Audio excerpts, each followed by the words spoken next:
Welcome to another episode of Marketing School. I'm Eric Su. And I'm Neil Patel. And today we're going to talk about how to throw your own mastermind. So, Eric, you recently threw a mastermind. Funny enough, you asked me to attend, and I said no. Why'd you throw the mastermind? Yeah, so I've been in this group called Entrepreneurs Organization for about 5 years, and every year we have a retreat, which I kind of see as a mastermind. It's the same, 10 people. People come, people go, but there's a lot of value because sometimes we'll fly in subject matter experts, and we get to go to amazing places where, you get you have amazing experiences while having amazing learnings at the same time. So we did one in Cabo in April with my EO group, and I'm like, man, Cabo is like the perfect spot to do these things. So I selected a group of people, you included, and then we got them together. And, as of last week, we did it. It was amazing. Went from Thursday to Sunday. So why do people need to attend masterminds or throw them, right? Because I'm a big believer, and this is just me. I personally think, yes, they provide value, but if you can surround yourself with people who are like-minded on a daily basis, you can continually get that feedback without having to attend a mastermind. Yeah, that's a good question. So I think it's really important to surround yourself with the right people constantly. Like you and I, we talk a lot, right? Yeah. This Friday, we had like a 30-minute conversation out of nowhere. But I think having that dedicated time is really important. It's hard to get that because when I'm able to curate it, I was basically the moderator or facilitator for it. I basically mandated like a no technology thing, and then we were very focused on like a very specific agenda, like half day learning, half day like having fun. And that was, I got to learn tactics that were just so like, I wouldn't have learned anywhere else, but it was just in such an environment where like we dropped everything and like we're open-minded. So you had how many people attend your mastermind? There were 9. Out of those 9 people, how many of them were friends before the mastermind? You know what? Every one of them were at least acquaintances. So in friends, I would say, I would say 50 to 60% of them. Okay, so at least acquaintances. Did you talk to these people on a regular basis before the mastermind? Or some of them, most of them? No.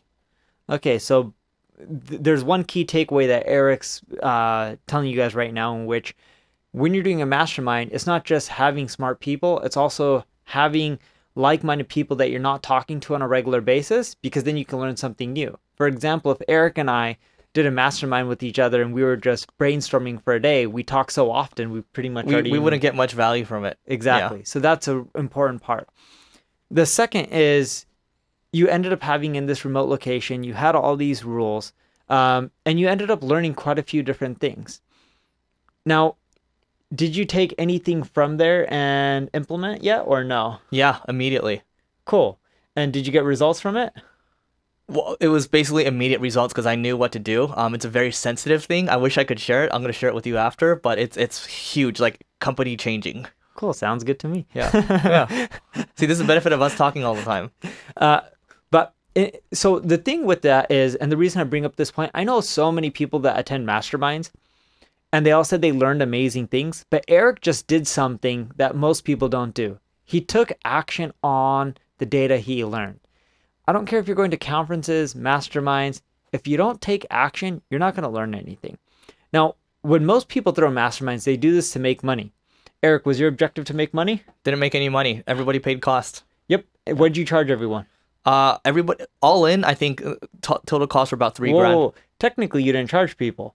Everyone just paid at cost $3,000. Yeah. So to clarify, what Eric did was he was transparent and he said, here's all the costs. You guys can look at all the bills and the receipts. Each person could pay, or he was just like, I could just pay, share all the receipts, and everyone can just pay me back. Which is what I did. Yep. And that's what everyone chose because it was much easier for them than paying each and every single bill. Yep. And you want to be careful with that. Don't do that unless you know the people that are coming to the mastermind and you know they can pay you back. Yep. And Eric's main purpose was, a lot of people throw masterminds to make money. He did it purely from learning. Yep. If you can't get more value from the learning than the money that you're going to charge, you shouldn't be doing a mastermind. 100%. I think, the way I look at it too, the learnings will lead to much more revenues in the long term.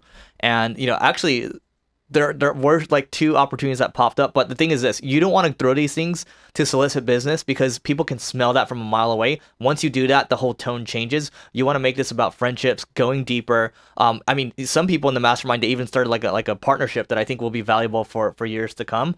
So look, when I throw them, it's not to make a profit or anything like that. It was to see how it would go the first time, and it was amazing. I threw a survey afterwards, and so far, everyone that filled it out, it was like the average right now in the survey is 9.5. So for me, I'm gonna do it again. So a few other questions. One, Yeah. how'd you get all these people to attend?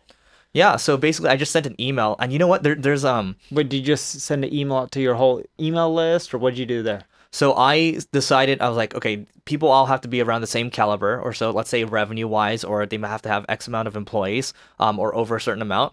And Or same skill set or knowledge skill base, set, yeah. or a different skill set that is complementary that you can learn from. yeah, and we actually had a pretty good variety of different skill sets. Like one guy was really good at YouTube and etc. And one guy's good at M&A, or buying businesses online, I should say. So sorry, what was your question again? What email did you send out to those people? Okay. Yeah, so I sent a really simple email. What I basically said was, hey, look, we're throwing a mastermind in of like-minded people. There's no agenda, just connecting great people. It's going to be in Cabo on this date. Are you up for it? And it was really simple, right? And then basically the response rate was 100%. And the people I targeted all ended up attending, except one. I'm going to call him out. His name is Brandon Snapper. And I'm not going to say why because the reason is hilarious, but I'll tell you after. So that means it was silly and he should have attended. Ridiculous reason. All right. And then the last question I have for you is you had 9 attendees. Was it 9 or 10? 9, right? 9. Okay. 10 including you, I'm assuming? No, Brandon was the one that dropped out. Brandon. I'm going to send this to you, Brandon. Okay. So you had 9 attendees. How many people would you limit your mastermind to if you was to throw one? Good question. So the first time I threw this, I was like, okay, there's other masterminds that I'm part of. They have like, hundreds of people or so. Like, let's see if we can get there, right? But now after doing it, I realized that keeping it small, probably maxing it at 12 people max, 12 or if we're to stretch it, maybe it would be 15, but we're going to cap it at 12. And we already got other people coming in. So the next one we're going to do is, I'm going off on a tangent now, but we're probably going to do it in Turkey or like Colombia or St. Martin. How do you pronounce it? St. Martin's? Yeah, something like that. I don't know. I don't like tropical places. I don't know. Yeah, well, you didn't go to this first one anyway. Yeah. I'm like, I hate mosquitoes. Oh, yeah. I got bit by a lot of mosquitoes. But anyway, that's a separate note. Yeah. Cool. That was it. That's it. I mean, there's more we can talk about this, but we are at the limit for this podcast. But for more value, if you want us to throw a live event for free in Los Angeles, we got to get to 1 million downloads. So we need your help rate, reviewing, subscribing to this podcast.